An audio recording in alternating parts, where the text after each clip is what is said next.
Dear Abby, we've never met before, so this may seem a bit odd, but I feel this is necessary. My name's Jay for starters. I work the checkout line at the grocery store up on 67th Street. You know, the one with the parking lot that's way too big for the store itself? I'm 24, fairly tall and have a rather scraggly appearance. You probably wouldn't recognize me if I came up to talk to you. I don't have a very memorable face.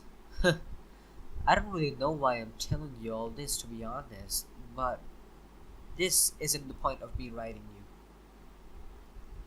I was working late at night yesterday. It was a very average day for the most part. Nothing too exciting happened. But you'd be surprised how interesting this job can get sometimes.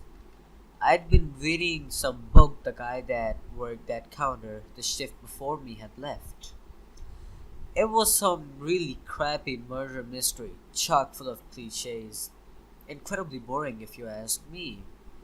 But it's something to do, I guess.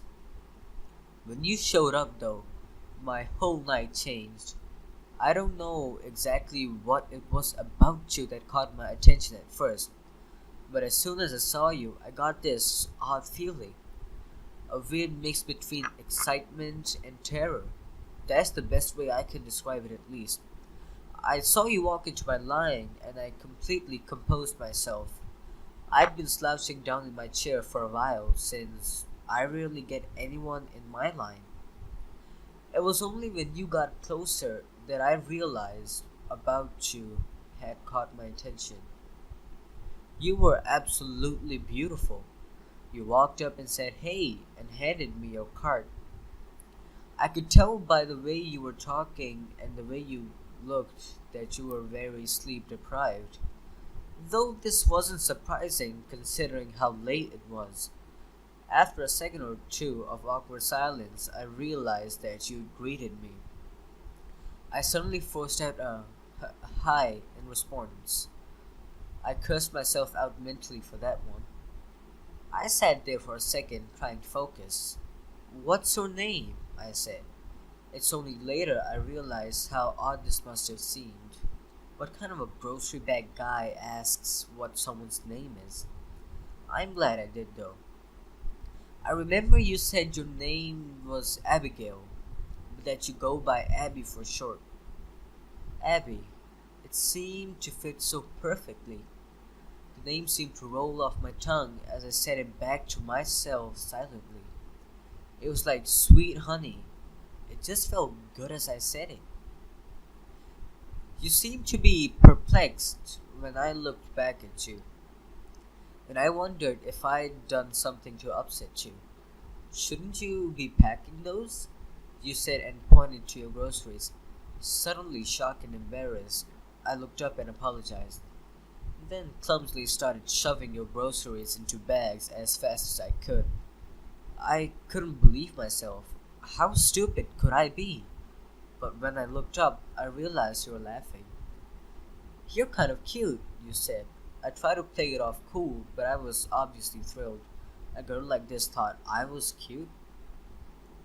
You are too, I said as I hastily packed the rest of the groceries. As you walked out, you turned around as you reached the door and said, have a good night. I'm guessing I look pretty stupid writing all this down. You probably still remember it. I mean, it did just happen yesterday. But I went home ecstatic that night and with all the confidence in the world. I feel like it's almost unreal writing it back here. Anyways, I wanted to write you this letter, Abby, to tell you that I love you. I don't know what it was that I felt that night. It was some weird mix up of emotions. But all I know is that even in that small little transaction we had, I felt as if there was something between us. Please, write me back soon. Sincerely, Jay. Dear Abby, it's been a week since I sent my last letter, and I still haven't gotten a response. But that doesn't matter. How have you been? My life has been just as normal as usual. Get up, go to work, go to bed. I live in a really shitty apartment, but I guess that's what you get when you work as a grocery bagger. I've thought about you a lot lately, and I sometimes wonder if you still remember me. I saw you again today at work. This time it was at a more reasonable hour. Thankfully, I didn't want to bother you to see if you'd approach me on your own. You came on my line again, which made me absolutely thrilled. This time I was less nervous. I was going to act normal no matter what you did or said. I wasn't going to let a girl like you slip through my fingers. As you walked up, you muttered something that was too quiet for me to make out, and waited at the end of the counter for me to finish packing your groceries. This obviously wasn't what I had expected, but it wasn't all too bad. You didn't seem to feel anything at all. Actually, I was expecting you to either come up and talk to me or avoid me like the plague. But instead, you walked on through as if I was another stranger. This makes me wonder if you got my last letter. You should check your mailbox more often. There was one moment where I felt something though. I looked over briefly to see what you were doing, and at the time you seemed to look up at me to see how far along I was. Right then, eyes are locked. Only for a second or two. But in those 2 seconds, I saw so much more in you that I had seen last time. I felt as if I had known you for years, like I knew all your intricate feelings and emotions. Did you feel anything like that with me? Shortly after I'd finished packing your bags, you paid and walked out. Obviously, this was a pretty normal process for me, considering I do it about 50 times every day. But I had been determined since the night I wrote you that letter that the next time I saw you, I was going to get more out of it. I kind of screwed that one up. I wasn't satisfied with it.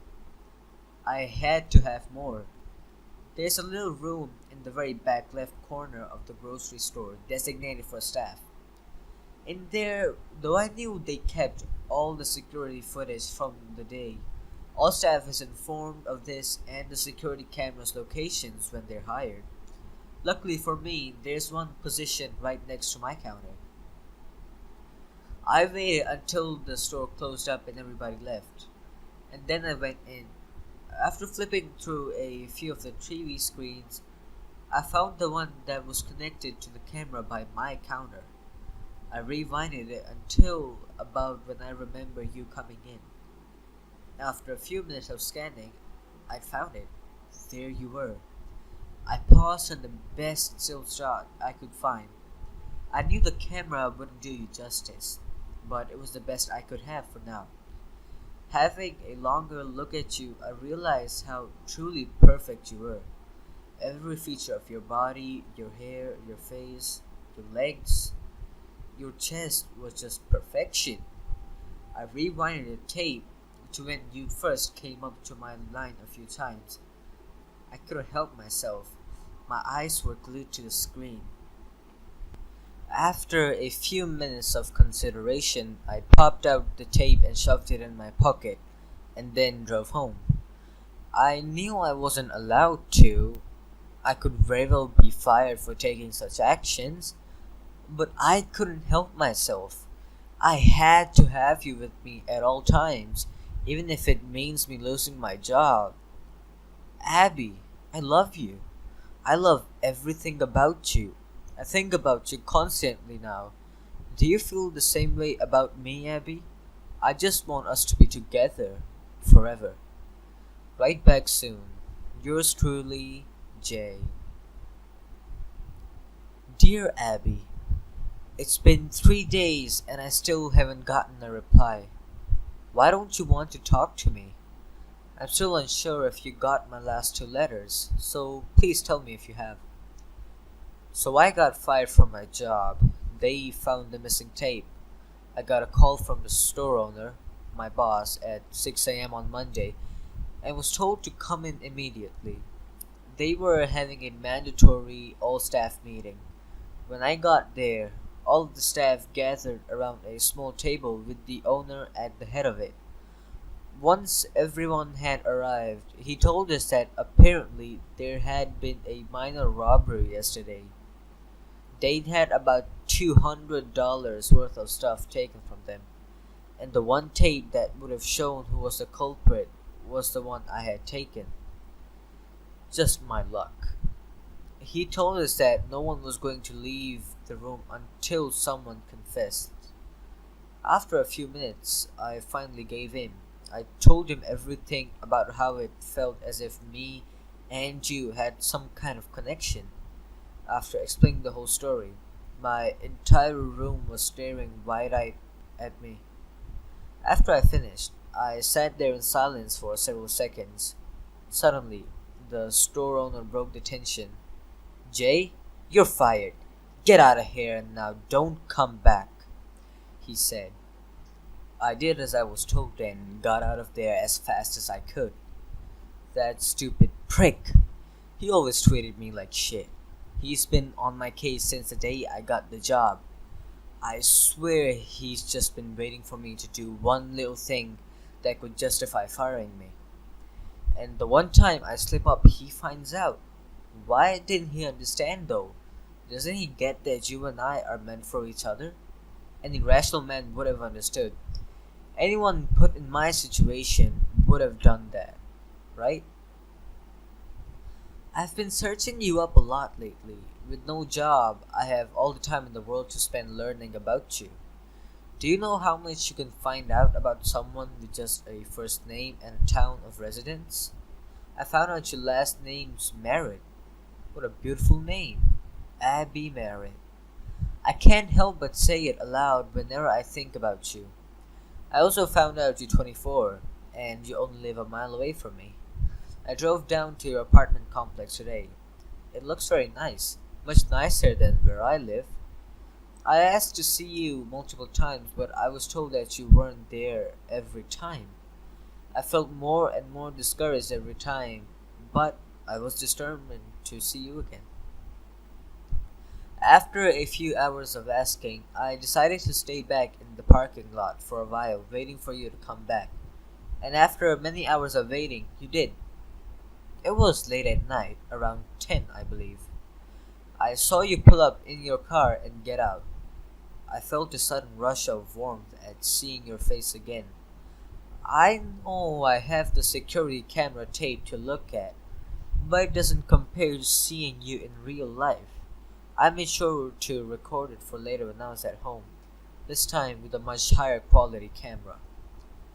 I wanted to capture as much detail as possible. I didn't know the next time I would see you and the security tape wasn't enough for me anymore. I asked the woman at the front desk multiple times what your room number was, but she refused to tell me. She thought I was some sort of creep. See, Abby, these people don't understand us. They don't understand what we feel for each other.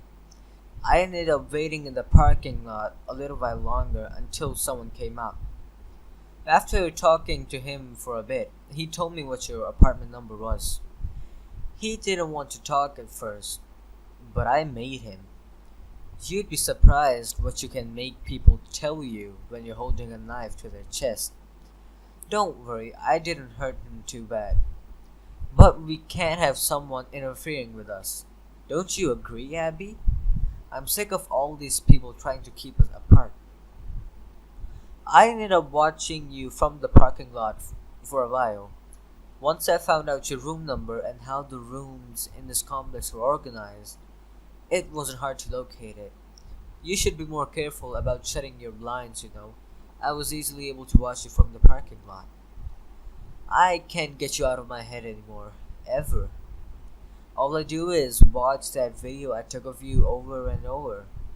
Abby, I want to be with you forever. I want to wake up in the morning and see you next to me in bed. I cannot wait until the next time I see you again. Love, Jay. I have some really exciting news, Abby. I'm moving in with you. Aren't you excited? We can spend hours and hours and hours together. It'll be just perfect. Let me explain. My job paid just enough so I could make rent and pay for food every week. Because of this, I had little to no money in savings, nowhere near enough to last a very long time. When you take that money flow away, it doesn't take very much time until you have nothing left. I was able to get by for a few days, but just today I got evicted. This could actually be better than I had originally thought. I wouldn't be surprised if that guy gave me your room number has been able to contact the police by now. This way they won't be able to find me and we can get to spend time together. It's perfect, isn't it?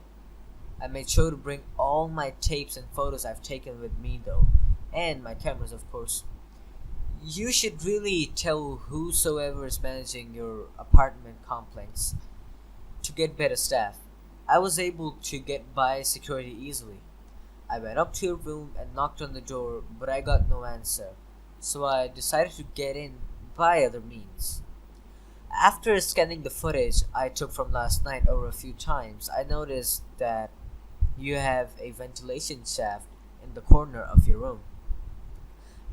Not surprising considering how hot it can get in the summer here. I figured there had to be some kind of maintenance hatch that I could get in through. After a few minutes of looking around, I found a door at the end of your hall that seemed to be some kind of staff room. And luckily, there was a way into the vents there. I crawled through them until I got to your room. It was very cramped and hard to move around in, but I managed. When I got there, though, I felt a rush of success. I figured since the lights were out and I couldn't see you that you weren't home. But I'm patient. I scanned every part of your room, trying to memorize all the intricate details. Your scent overwhelmed me as I sat there. I had caught it briefly during the two times I saw you at the store, but never this strong. It was mesmerizing. I couldn't quite place my finger on it, but it reminded me of something. It was almost like peaches. I sat there hunched over for a few hours. Though I've taught myself to be extremely patient, I can sit completely motionless for hours at a time, not moving a muscle. No one was going to notice me. Then you finally got home. I felt a wide smile form on my face the second I heard the door open. There you were, my love. Of course, you took no notice to my presence. The light in your room seemed to be angled perfectly, so you couldn't see anything in the wind after the first few inches. I tried to contain my excitement, but I started breathing very heavily. I tried to cover it up as best as I could, but it was hard. You suddenly looked right at the vent. I went completely silent. After a few seconds, though, you seemed to lose interest. This made me smile. This was the perfect spot. I could tell I had startled you, though. All throughout the night, you were turning over in your sleep to look at the vent. People seem to have a sense for when they're being watched. It can send them into complete panic. Don't try to fake it, Abby. I can tell when someone's awake. When someone's truly scared, sleep becomes impossible. Why are you so scared anyways? It's just me. Why would I scare you? You do love me, right? You know I love you. Looking forward to spending every day with you now, Abby. Write back if you can. Love, Jay. Dear Abby, I saw you wake up this morning. I didn't sleep a wink last night. You were too enthralling. I spent the whole night watching you. I couldn't help it. Anytime I tried to look away, my eyes seemed to be drawn back a few seconds later. You look even more amazing when you're sleeping, you know. You'd be surprised how much you can learn about a person's personality by watching them sleep.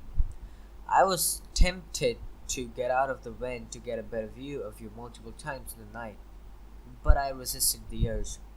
I couldn't have you figuring out I'm here. Not yet, at least. You seem to spend a lot of time in your bathroom and the morning. I assumed you were taking a shower or putting on makeup. Why would you do that, Abby? Anything you could do to change the way you look naturally would only cover up your true beauty. Why would you want to do that? Don't you want the whole world to see what I see in you? You left shortly after the work, or at least that's what I assumed. After a careful consideration, I decided to leave the vent.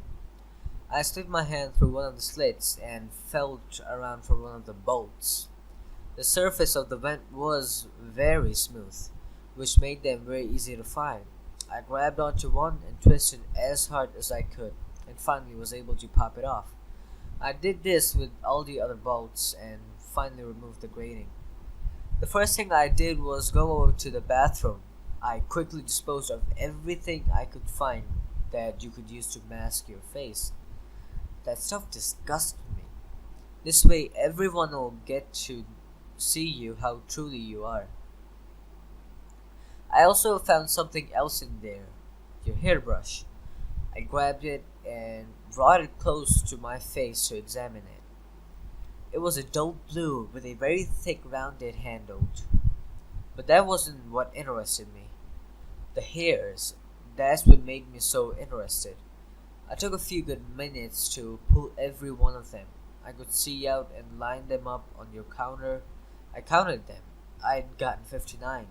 This pleased me greatly. I quickly scooped them up and put them in my pocket. I spent the rest of the day going through your stuff to learn more about you, your interests and such. I take it you're a big movie fan, Abby. I found your collection in the back of your closet. I have to say, it was quite impressive. I found something in there that made me mad. A picture of you with another man. It disgusted me just looking at him, holding you like he owned you. I'm the only one that can have you, Abby. No one else. At about 8:30, I considered starting to get back into the bed, since that's usually about when you get home from work. Then I had another idea. I looked at your bed. The blankets hung low enough on the floor that you couldn't see underneath the bed unless they were lifted up. I first screwed the vent grating back on and slowly slid under a smile on my face and waited for you to get home. When you finally came in, you looked completely pale, and I noticed something else came in behind you. They were talking about you hearing noises coming from your room throughout the day. I mentally yelled at myself. I would need to be more careful from now on. Going under the bed had been a good idea since obviously your first thought was to check the vent. You thanked the person and they left. Finally, you and I were alone. I sat there in silence until you went to bed. It seemed to be an eternity before you did. I wanted to get a closer look at you tonight, and this was my chance. You got in bed and turned off the lights. I was cautious though. I waited for hours to make sure you were asleep. And when I was sure you were, I slowly slid out from under the bed and saw you there. You looked absolutely stunning. Every curve of your body was perfect, every little detail was beautiful. I was in awe just looking at you. I reached out my hand and I started to stroke your face. It was soft like silk. I felt myself starting to get hard. Your beauty was overwhelming. I slowly reached down and started to pleasure myself. I tried to control myself out of worry of waking you up, but I couldn't help it. I felt pure ecstasy. Everything about you was perfect. Suddenly, you seemed to turn and started to wake up. Horrified, I quickly slid back under the bed, trying to be as quiet as possible. A few seconds, I saw you get out of bed and look around. I could sense your fear even without looking at you. You should feel calm with me around you, Abby. I'll protect you. No one will ever touch you but me. I'd kill someone for you, Abby. I made sure to pay attention today. You didn't bring in my letter from yesterday or any mail at all. And you must just not check your mailbox. I'm going to change that though. I'm going to leave this one on your desk tomorrow. Oh, I forgot to mention, I'm making something special for you. Check in your closet after you read this. Yours forever, Jay. I spent more time today working on the surprise while you're at work. You're really gonna love it, Abby. I've put a lot of work into it, you know? I spent a few hours today putting the finishing touches on it, and I think it's finally ready for you to see. You got home at about 8:30 again and saw the letter lying on your desk almost immediately. I started to smile as I saw you open it, waiting to see your reaction. It was really quite interesting watching your face. I could see all your different emotions and thoughts. You seemed to be confused at first, then shocked, then horrified. You started to shake violently, and I saw that you were starting to cry. Do you not like me, Abby? Why were you crying? Don't you love me? Don't you love me, Abby? Everything after that was a blur. You looked over to the closet while still sobbing. You seemed to be contemplating whether to open it or not. Instead, you ran past it and out the door. When you came back, you had all my letters in your hand and started going through them. At some point, you seemed to break down and curl up on the floor, tears still rolling down your face. I could tell you were desperately trying to say something, anything, but you were too paralyzed in fear. After about 10 minutes, I saw you look under the bed, in the vent, anywhere I could be.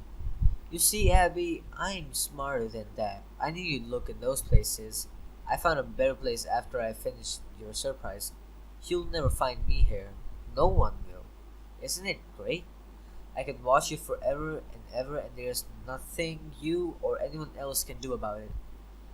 You hadn't found your surprise yet, though, Abby, and I could tell you were still thinking about it. I saw you look over your closet. I knew you wanted to open it, but at the same time, you were nervous. What was it going to be in it? What would you find? This couldn't last forever, though. You and I both knew that. I watched you slowly walk over to your closet, fumbling with the handle, trying to get a firm grip on it. Suddenly, you flung the doors open and saw it. It was a scrapbook of me and you. I saw you flipping through the pages. You seemed to be shocked. Do you not like it, Abby? I got you pictures of you and I when you weren't looking. Pictures of you sleeping, pictures of you at your computer. I'd scattered the hairs I had collected throughout it, along with the pictures of couples together. Of course, with our faces of them, though. I got that picture of you with the other guy and put it at a very back. Except I didn't leave it like it normally was. I scratched that little prick's face off. I hate him so much. If I knew who he was, I would hunt him down and make him suffer. Don't you get it, Abby? No one can have you but me. Me and you are meant for each other. No one else.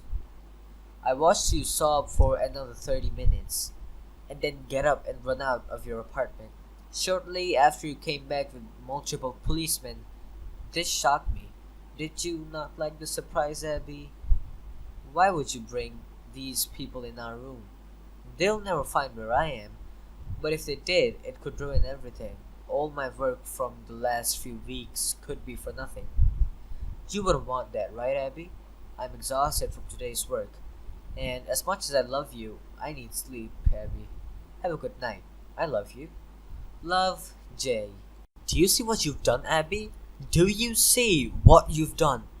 I woke up at 8 a.m. to see you frantically packing your bags. I was confused at first, but then I understood. You're leaving me. You don't love me. You don't love me. How could you do this to me, Abby? You were the only thing I wanted in life. I had nothing else to live for. When I first met you, I saw a shimmer of hope.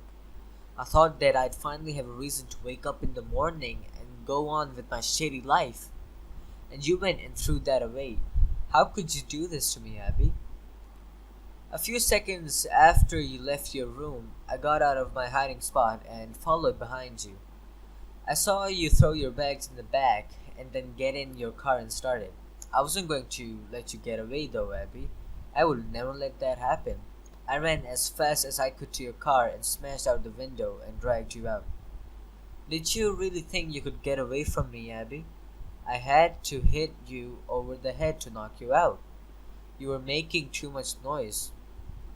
Someone else, someone that doesn't understand, could have seen and ruined everything. Well, I had a plan for if you reacted like this. I drove out to the storage unit at the edge of town. I'd reserved a slot the day I decided to move in with you. I drove up and unlocked it. I grabbed you and carried you inside with me. It had only been a few minutes, so you were still unconscious. I made sure to check everything through your pockets to make sure you didn't have your phone with you. I set you down at the very back of the small room, and then I got in and lowered the door. I called the owner of the storage unit and told him that I had visited my lot the other day and forgotten to lock it, and asked him if he would mind locking it for me. Of course, he said yes, and I hung up. Then I threw the phone on the ground and stomped on it to make sure that it'd never work again. Shortly later, I heard the owner come up and lock the door. About an hour later, I saw you start to get up. I first heard a very faint grunt, then I saw your legs start to move. Shortly after you were fully awake, when you saw my face, you started to scream, which then subsided to a whine and then to a whimper. That's when you saw it. The one other thing in the room, my knife. It was obvious why it was there, and after a second or two of realization, you jumped and grabbed it.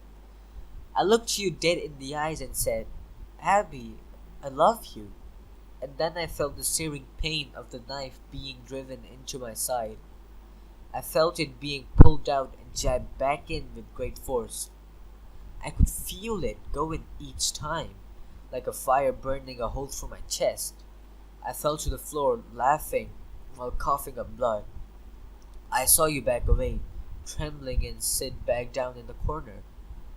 And now, as I sit in a puddle of my own blood, writing this, I wonder how you'll go out. Will you use a knife to take your own life, or will you let starvation take you?